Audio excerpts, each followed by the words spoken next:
Hey, what's going on again, everybody? John here with Knight and Shining Armor Paint Correction, Ceramic Coatings, and Detailing. Here we have part 1 of the DIY Tuber series.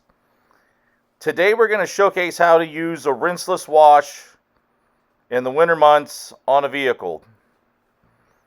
And for me personally, in our shop and in our environment, with as much salt as in the winter time here, we do always prep our vehicles with a salt neutralizer. If anybody wants to reach out in the comments, I can say what that is and what the ratios are. But if we were going to go to a customer that wanted to use a rinseless wash for their vehicle, this is the process we would show them. And I have the salt neutralizer cut 20-to-1 in an IK sprayer. I'm going to go around and spray down at this Jeep Cherokee here. Of course, you're going to do the wheel wells, wheels, tires. You're going to get as much salt neutralized as possible. You may not know it, but salt is very abrasive. All you got to do is put some table salt in your hand and rub it around. Imagine that on the finish of a vehicle, and it's very abrasive. And I'm not saying the rinseless wash wouldn't dissolve that. I'm not saying that, implying that in any way, but we do use the salt neutralizer in our shop first, even if we're going to do a rinseless wash. It's quite cold here. As you can see, the wind chill is just unbelievable.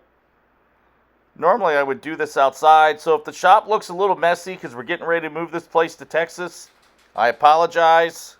It's part of this crazy process of moving 6 states over. I think it's 6 states. But I digress. So once we get the salt neutralizer sprayed on everything, we're going to use our rinseless wash in a foam cannon. We're using a 1/2 ounce to 750 milliliters of water, or 1 capful to 750 milliliters of water. And we're going to go around and foam down the vehicle. And you don't want a real thick foam when you are doing a rinseless wash. You actually want it to be a little bit runny so it will emulsify and encapsulate any grit that happens to be on the vehicle. And that's what you want, especially in the winter months or just with an extremely dirty vehicle. You want to be able to get that grit loose and down and falling off the vehicle before you bring in your tools to use with your rinseless wash. In this case, it'll be the Legacy sponge, but we'll get to that in a minute. I'm going around and I am foaming down everything. Wheel wells, wheels, tires, all aspects of the vehicle. And some of you out there, or even some of our customers, they don't have a pressure washer at home. So instead you would use a foam gun, which is very similar to a foam cannon, except the foam gun attaches to the end of a garden hose. And it doesn't work as well as a foam cannon, but it would absolutely get the job done. Using a rinseless wash or wanting to foam down your vehicle, it would be a nice option that you could use with the end of your garden hose. And here we're taking the Legacy sponge, and with no pressure at all, we're just gliding this with the weight of the sponge over the surface of the vehicle. And I know I didn't do this with the pre-soak with the salt neutralizer, but when you work on a vehicle, you're supposed to work from top to bottom, especially when washing or doing a rinseless wash, in my opinion, because the dirtiest aspects of the vehicle are going to be at the bottom, and the least dirtiest are going to be, the roof line and the glass, and then from the middle of the vehicle there down will be the most soiled of surfaces. But almost all the grit should be gone already. I'm going to go around the vehicle here.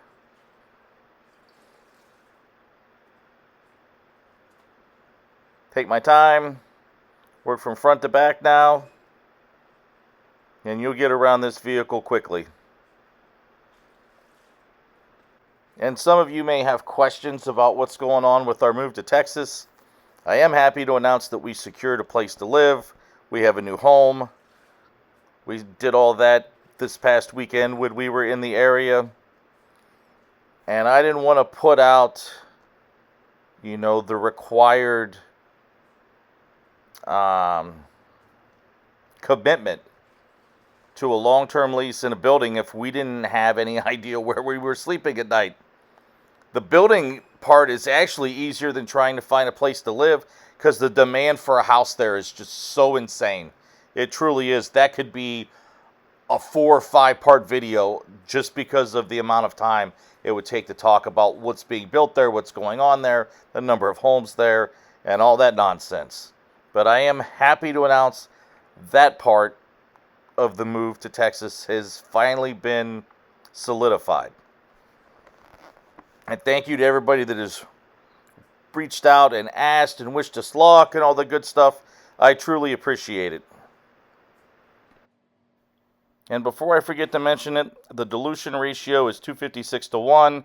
There's 4 gallons of water here in this bucket, and that's a cap full per gallon.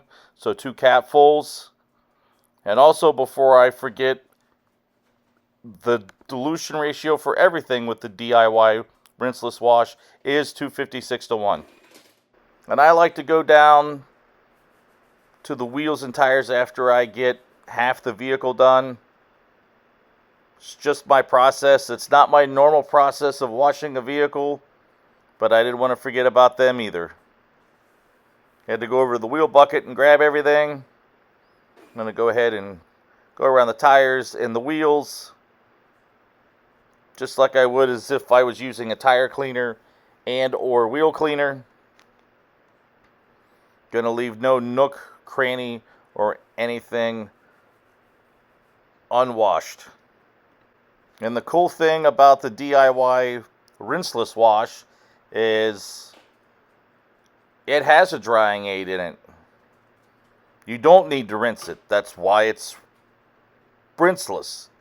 And just like washing, going to start from the top and go down. This is drying.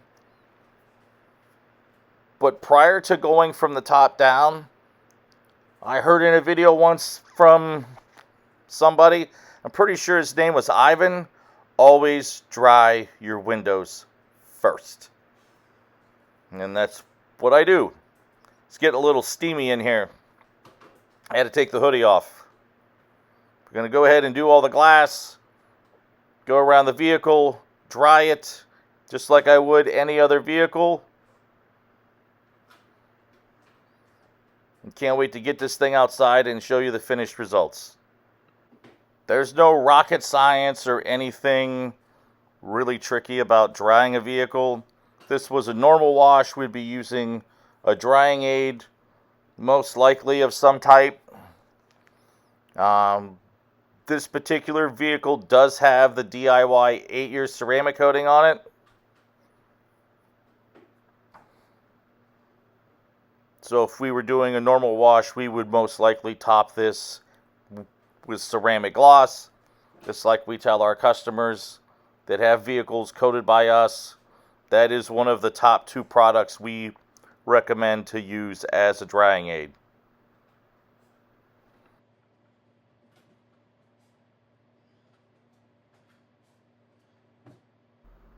Now that I got all the glass done, I can go around and finish drying the vehicle.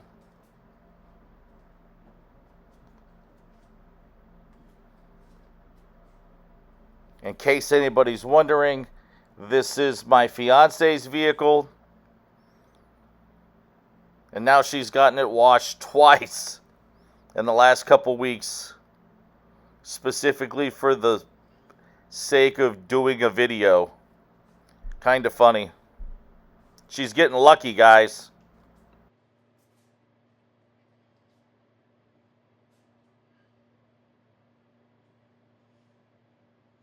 Just wrapping up around the bottom of this Jeep here, getting around it. I cut the drying portion of this video short. Nobody needs to see me dry the rest of the vehicle. Like I stated before, do all the windows first, go from the top down then, work your way around the vehicle, Going to get it outside, give you a first-person view of just how great this thing turned out using the DIY rinseless wash. Wheels, the tires. This vehicle is coated, so it does have some added loss because of that. This thing looks absolutely stellar outside. Like I said at the beginning of the video, this is part 1 of the DIY tuber series through us. We're thrilled to be in this competition. I appreciate everybody watching. Please like and subscribe. Once again, my name is John. We are Knight in Shining Armor, paint correction, ceramic coatings, and detailing. We will catch everybody in the next video. Try and stay warm, y'all.